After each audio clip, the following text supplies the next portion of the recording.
Welcome to the channel Easy Trick of Computer Science students, and as well as those students who learn something new in the computer science field. And this is the next method of the direct method, Gauss-Jordan method.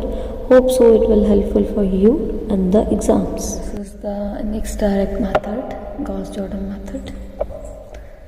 And what we done into the elimination method, we eliminate as a triangle position, and result we taken at the back substitution.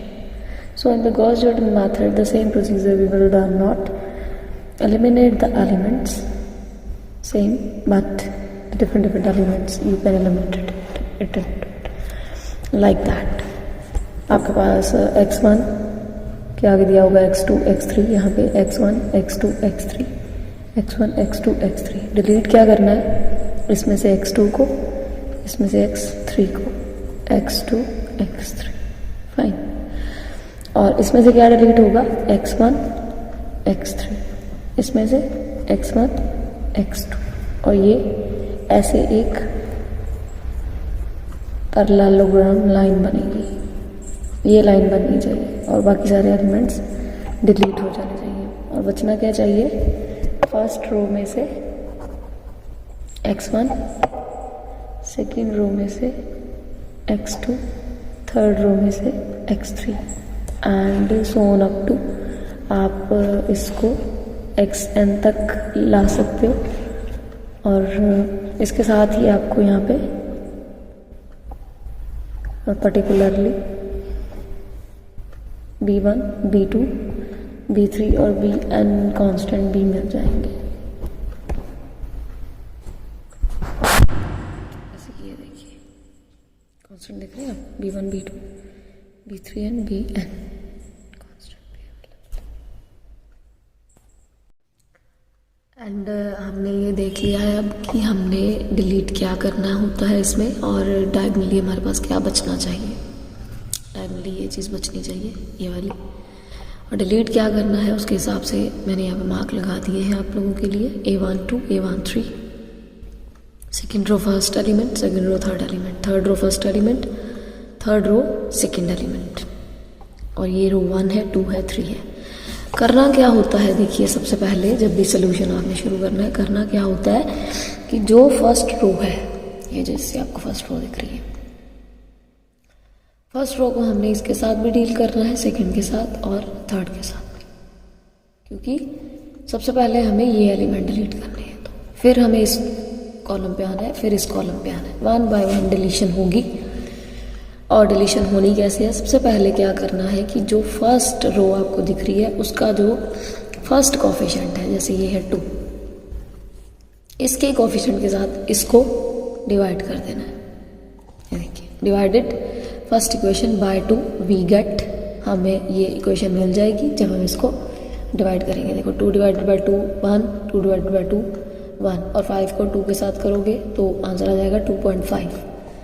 ये हमारी value है, x1 minus x2 plus 2.5 x3 is equals to 6.5। ये जब बन जाए आपके पास तो फिर हमने नेक्स्ट स्टेप आगे कैरी फॉरवर्ड करना है। वो नेक्स्ट स्टेप क्या है कि आपने अब सेकंड रो जो है, हमारी सेकंड रो आपको दिख रही होगी, सेकंड रो का जो कोफिशिएंट है आपके पास, फर्स्ट इक्वेशन जो है मल्टीप्लाई करनी है। ये जैसे इसका coefficient by chance he coincidentally ये भी 2 है, तो कोई मैंडेटरी रूल नहीं है कि 2 के साथ ही करना है, ये बाय कोइंसिडेंस कह लो कि ये भी 2 है। इसको आपने जो है 2 के साथ मल्टीप्लाई करना है फर्स्ट इक्वेशन को। किसको करना है, फर्स्ट इक्वेशन को मल्टीप्लाई बाय 2 के साथ करना है, और जब आप 2 के साथ मल्टीप्लाई करोगे उसके बाद इसको सेकेंड इक्वेशन में से सब्ट्रैक्ट करना है। और बाय चांस जब हम इसको 2 के साथ मल्टीप्लाई करेंगे तो ये अपनी फर्स्ट कंडीशन में इसमें आ जाएगी, क्योंकि 2 ही से हमने डिवाइड किया था और 2 से ही हम अब मल्टीप्लाई करने लगे। ये कोइंसिडेंट है कि दोनों का पहला कोफिशिएंट 2 है।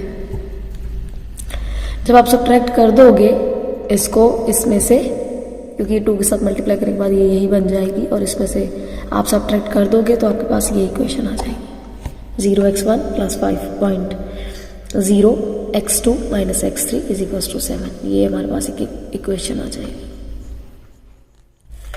अब इसका काम हमने कर लिया सेकंड रो का, अब हम चलेंगे थर्ड रो पे। थर्ड रो का कोफिशिएंट क्या है? 3।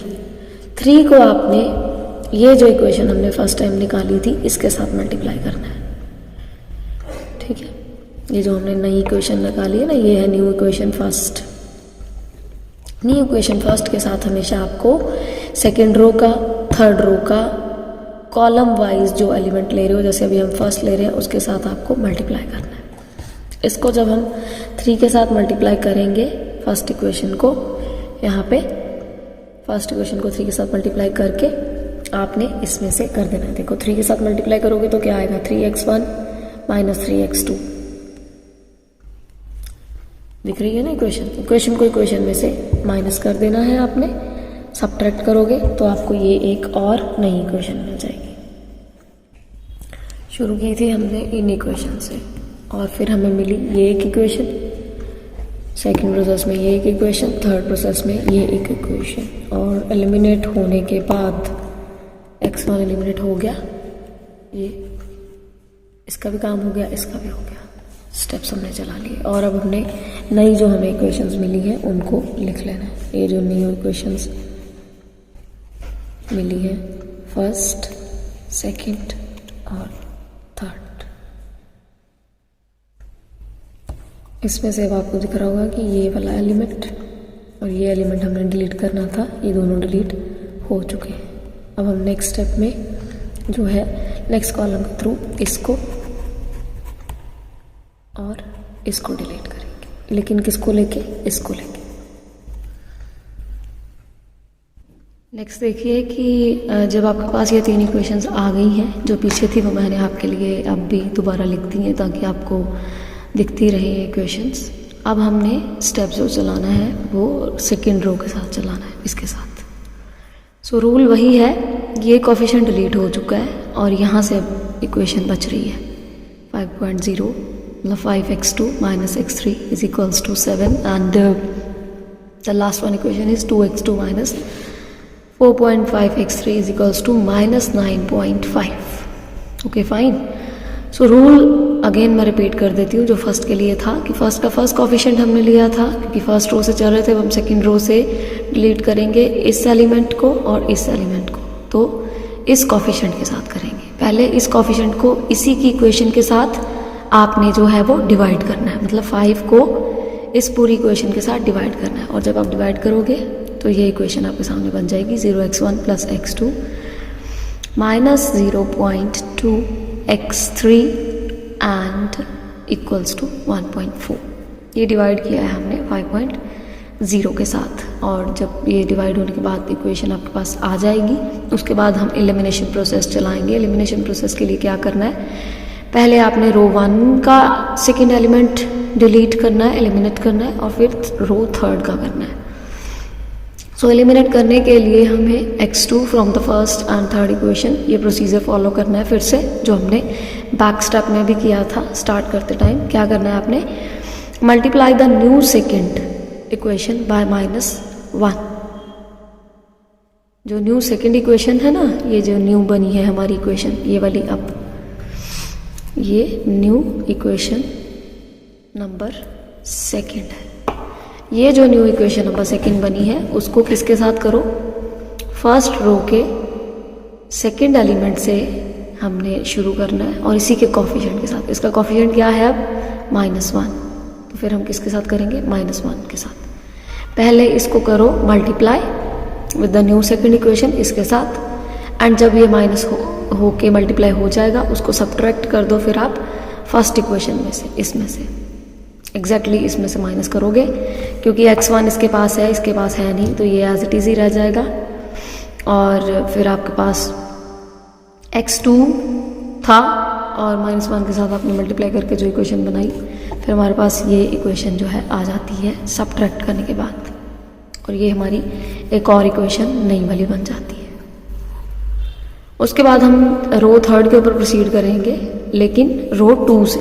रो 2 से ही हमने रो 3 पे प्रोसीड करना है। पहले हमने रो 2 से रो 1 पे प्रोसीड किया था। अब हमने रो 2 से होते हुए रो 3 पे प्रोसीड करना है, बट करना किसके साथ है? न्यू इक्वेशन के साथ, न्यू इक्वेशन 2।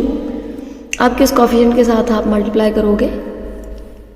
थर्ड रो के इस कोफिशिएंट के साथ, मतलब 2 के साथ। Now multiply the new second equation by 2 and subtracting from the third equation. Third में से माइनस कर दो, इसमें से माइनस कर दो, और आपके सामने जो इक्वेशन आएगी वो ये वाली एक नई इक्वेशन आ जाएगी सब्ट्रैक्ट करने के बाद।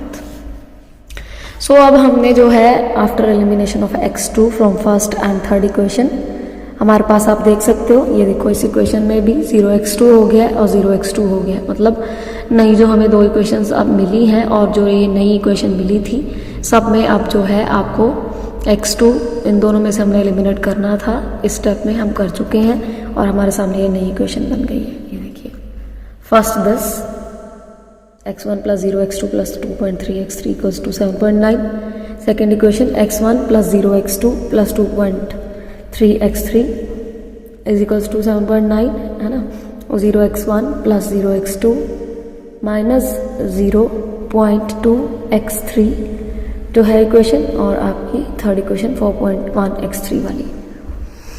ये आप किसी भी कॉन्टिन्यूटी वाले लेवल में लिख सकते हो, फर्स्ट सेकेंड थर्ड लेवल पे। और अब आपने जो है लेवल जो आपको मिला था आप उसमें लिख लीजिए, और उसके बाद आप प्रोसीड कीजिए जो इक्वेशन है थर्ड के साथ, क्योंकि थर्ड के साथ हमने प्रोसीड करना है। इन इक्वेशंस को आप लिख लीजिएगा, जैसे ये सेकंड इक्वेशन हमें मिली थी, ये फर्स्ट मिली और ये थर्ड मिली। ये सीक्वेंस आप ऐसे लिखोगे अगर, तो आपको मेंशन करना पड़ेगा which one is the first, which one is the second and which one is the third equation. नहीं तो फिर आप सीधा भी लिख सकते हो। सीक्वेंस मैंने इसलिए आपको ये दिखाया है कि आप अगर ऐसे लिखते हो तो गलती से भी आप प्रोसीड नहीं ऐसे कर सकते, करना आपको फर्स्ट सेकंड और थर्ड के साथ ही पड़ेगा, क्योंकि हमने उसी को ही डिलीट करना था और ये डिलीशन हो चुकी है। डिलीशन होने के बाद देखो प्रोसीड कैसे करना था कि जो हमारी ये वाले पार्ट थे, ये प्रोसीड होने के बाद ये इक्वेशन फर्स्ट बननी ही बननी थी, क्योंकि हमारा पार्ट क्या था कि आप फर्स्ट में से करो। ये हम रो 2 लेके चले थे, आपको अगर दिखेगा तो ये 2 1 3 हो सकता है, बट नहीं, ये ऐसे ही है। ये 1 है क्योंकि हमें प्रोसीड करने के बाद ये मिली, R2 को प्रोसीड करने के बाद R1 के साथ। फिर R2 को जब हमने R3 के साथ प्रोसीड किया तो हमें ये मिली, मतलब सेकंड ये मिली, सॉरी थर्ड ये मिली, R3 की ये मिली, R1 की ये मिली और R2 की ये वाली मिली। ठीक है, तो प्रोसीड करते टाइम आप चाहे जो लिख रहे हो बिल्कुल ठीक सीक्वेंस है, यही हमारी 1 2 और 3 बन रही है। ये कंफ्यूजिंग फैक्टर आपके माइंड में भी आ सकता है, जो कि मैंने आपको एक ट्रिक के रूल में समझा दिया है कि कंफ्यूज नहीं होना, और आप इसको प्रोसीड ऐसे ही करोगे, R1 R2 R3 जैसे हमें प्रोसीडिंग में मिला है। अब उसके बाद बचती है हमारे पास ये थर्ड रो। थर्ड रो का हमने कौन सा एलिमेंट जो है वो डिलीट करना था, अगर आपको याद होगा तो एलिमेंट हमने जो डिलीट करना है, हमें चाहिए क्या, ये वाला पार्ट। अब हमने इसको लेके चलना है, पहले इसके साथ फिर इसके साथ। अब now dividing the third row by -4.1 coefficient we get the equation number 10। ये इक्वेशन हमें मिल गई, इसको ही करना है आपने। ये तो 0 ही था, ये 0 ही था, इसको जब आपने किया -4.1 को डिवाइड इसके साथ तो बचा ये, और इसके साथ किया तो 3.0। ये हमारी इक्वेशन आई नहीं है, न्यू इक्वेशन है, बट है किसकी, R3 की। ठीक है, इसके बाद हमने एलिमिनेट करना है x3 from first and second equation, मतलब ये और ये भी हमने अब प्रोसीड करने हैं आगे की तरफ और इनको करना है डिलीट।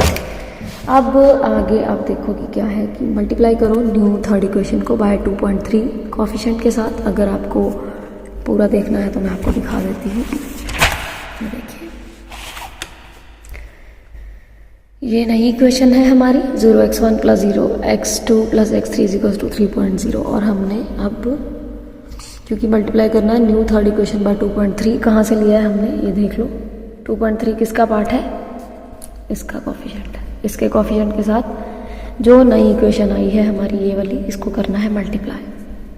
मल्टीप्लाई करने के बाद जो आपके पास आएगा उसको फिर ये जो आपके पास इक्वेशन आई हुई है ये इसमें से माइनस कर देना। मतलब पहले इस नई इक्वेशन को 2.3 के साथ मल्टीप्लाई करो, फिर इस फर्स्ट इक्वेशन से इसको माइनस करने के बाद हमें ये रिजल्टेंट वैल्यू मिलेगी। प्रोसेस वही चल रहा है हमारे पास, कुछ अलग नहीं है। आप उसको एलिमिनेट करने के बाद देखिए, एलिमिनेट जब अब वो हो जाएगा तो आपने अब थर्ड इक्वेशन की तरफ देखना है, क्योंकि हमने थर्ड इक्वेशन से स्टार्ट किया था, अब सेकंड का करना है डिलीट। अब देखो थर्ड इक्वेशन का कोफिशिएंट क्या है, -0.2। -0.2 को पहले करना है हमने multiply with the new equation, और जो रिजल्टेंट वैल्यू आएगी उसको R2 में से माइनस कर देना है। और जब आप R2 में से माइनस कर दोगे तो आपके पास ये वैल्यू बच जाएगी 0x1 + x2 + 0x3 = 2.0। अब हमने सब कुछ एलिमिनेट कर लिया। So after eliminating x3 from first and second equation, the final system of equation becomes that. ये देख लो, ये हमें इक्वेशन किसकी मिली है, ये किसके साथ हमने प्रोसीड किया था, R1 के साथ। ये किसके साथ प्रोसीड किया, R2 के साथ। और ये इक्वेशन किसकी थी, R3 की। अगर कंफ्यूज नहीं होना चाहते तो आप पेंसिल से अपने लिए जब भी सम करो मार्क करते जाइएगा और सम को आगे सॉल्व करते जाइएगा, तो आपके लिए हेल्पफुल होता जाएगा। और इस तरह से हमने ये लिख देना है। और अब आप देखो गॉस जॉर्डन मेथड क्या कहता था, ये दोनों डिलीट करो, ये वाला और ये वाला एलिमेंट डिलीट करो, ये और ये डिलीट करो। मतलब फर्स्ट रो का फर्स्ट एलिमेंट छोड़ के सेकंड और थर्ड एलिमिनेट करने थे, सेकंड रो का फर्स्ट एलिमेंट और थर्ड एलिमिनेट करने हैं हमने, और इसका फर्स्ट, थर्ड रो का फर्स्ट एंड थर्ड रो का सेकंड एलिमेंट करना है। और बचेगा क्या, x1 x2 x3, ये एक डायगोनल आपके पास बचना चाहिए। इसी को हमें प्रूव करना था सम में, और ये डायरेक्ट मेथड ही है, क्योंकि देखो वैल्यू आपको मिल चुकी है, x1 के अगेंस्ट 1.0, x2 के अगेंस्ट 2.0, x3 के against 3.0। So thus required solution, fetch that with the x1 = 1.0, x2 = 2.0 and x3 = 3.0। And ये था हमारा गॉस जॉर्डन का method. Elimination is little bit different and Jordan is little bit different. उसमें हमने eliminate किए थे method में, इसमें भी हमने एलिमिनेट किए हैं, लेकिन इसमें डायगोनल सर्विस चाहिए थी, उसमें ट्रायंगुलराइजेशन विद द बैक सब्स्टिट्यूशन चाहिए था। सो जो इसका अब आप प्रैक्टिस के लिए सम अगर आपको चाहिए होंगे तो वो आप कमेंट कर सकते हो। आपको प्रैक्टिस के लिए सम्स भी ट्यूटोरियल मेथड में आपको चैनल पे डाल दिए जाएंगे, आप दोनों की प्रैक्टिस कर लीजिएगा। और उसके बाद जो इसका नेक्स्ट मेथड होगा वो as per the schedule by tomorrow आपको ज़रूर मिल